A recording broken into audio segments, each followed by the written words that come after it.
कलिंगडाच्या थंडगार पेयाच्या रेसिपीनंतर आता वळूया पुढच्या रेसिपीकडे. आता आपण करणार आहोत क्रंची रोल करणार आहोत. चीजी स्पिनॅच क्रंची रोल ही रेसिपी आहे. लागणारं साहित्य बघूया.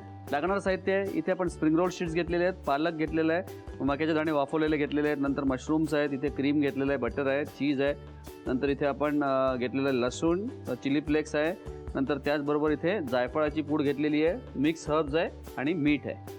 तर हे जे क्रंची रोल आहे आतलं जे स्टफिंग असणार आहे ते असं चीजी आणि काय म्हणतात ना कॉर्न्स, पालक आणि मशरूम्स या सगळ्या गोष्टी वापरून आपण ते आतलं स्टफिंग करणार आहोत. एकदम टेस्टी असं हे स्टफिंग असणार आहे. तर आपण एक काम करूया. मी इथे हे पॅन तापवायला ठेवतो आहे पहिले आणि याच्यामध्ये थोडं बटर आणि थोडं तेल असं दोन्ही गोष्टी मी याच्यात टाकणार आहे.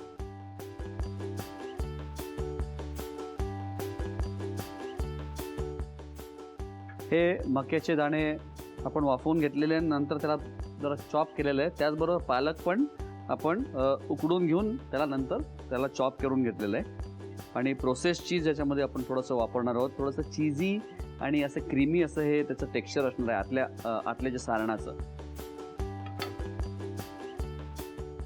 एखादं फंक्शन असो किंवा घरगुती आपण कोणाला जेव्हा बोलवतो मित्रमंडळींना, तर तेव्हा आपल्याला काय ना काहीतरी असं चटपटीत लागतं, थोडंसं वेगळं लागतं. आणि कसं आहे की रेडीमेड ऑर्डर करणं आणि एखादी स्पेशल डिश घरी करणं याच्यामध्ये फरक असतो. पण एक असतं की घरी करताना बराच वेळ लागतो आपल्याला, त्याच्यामुळे जरा झटपट होईल, टेस्टी असेल असे जर अल्टरनेटिव्ह आपल्याला जर मिळाले आणि अशा रेसिपीज मिळाल्या तर मग बाहेरनं ऑर्डर करण्याची काही जरूरत नाही. घरच्या घरी मस्तपैकी डिशेस करता येतात आणि त्याचबरोबर घरी केल्यानंतर थोडंसं ते पर्सनल होतं नाही का, तर तो पण आनंद आपल्याला मिळतो.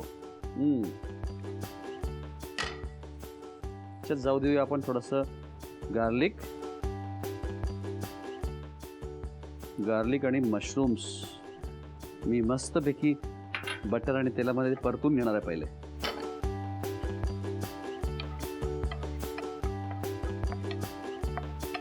माझा एक जवळचा मित्र तो मशरूम वेडा आहे. त्याला म्हणजे कुठलीही डिश आपण करणार असू, मशरूम नसेल तर त्याला चालत नाही.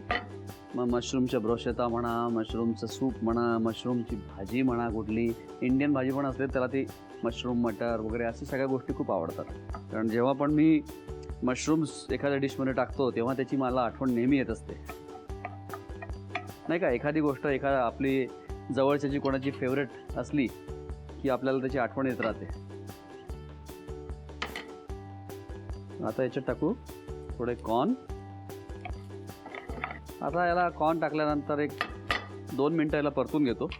सफरचंदाचे काप नीट परतल्यानंतर त्यामध्ये दालचिनी पूड आणि मध घालून पुन्हा नीट परतून घ्यावं. बटर लावलेल्या ब्रेडवर सफरचंदाचे तुकडे, बदामाचे तुकडे, टुटी फ्रुटी, डार्क चॉकलेट आणि मीठ घालून दुसरा ब्रेडचा तुकडा त्यावर ठेवून वरच्या बाजूला बटर लावून घ्यावं. एका बाउलमध्ये स्ट्रॉबेरी सिरप आणि क्रीम घालून सॉस तयार करून घ्यावा. तयार सँडविच पॅन मध्ये बटरवर ग्रिल करून घ्यावं आणि स्ट्रॉबेरी सॉस बरोबर सर्व्ह करावं.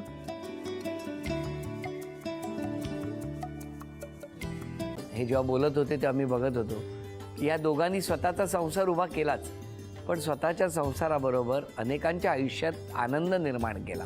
तो आनंद महत्त्वाचा. हसत राहा, आनंदी राहा असं म्हणत शुभेच्छा देऊया. आणि ही झी मराठीकडून भेटवस्तू डेव्हिड तुमच्यासाठी. अभिनंदन. आणि वहिनींना तथास्तू पुणे यांच्याकडून ही पैठणी. अभिनंदन.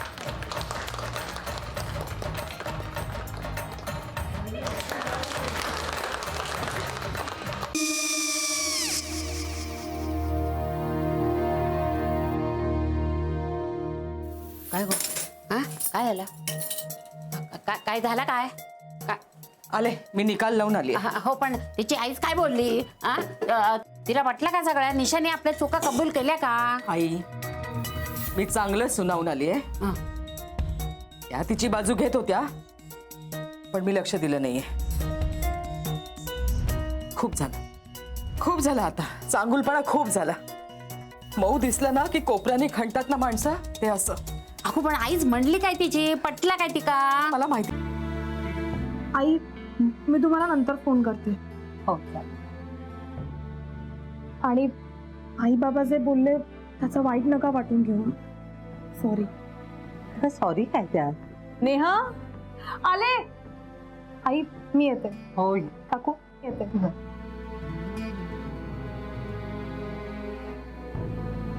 सावकाश जाग. हो हो.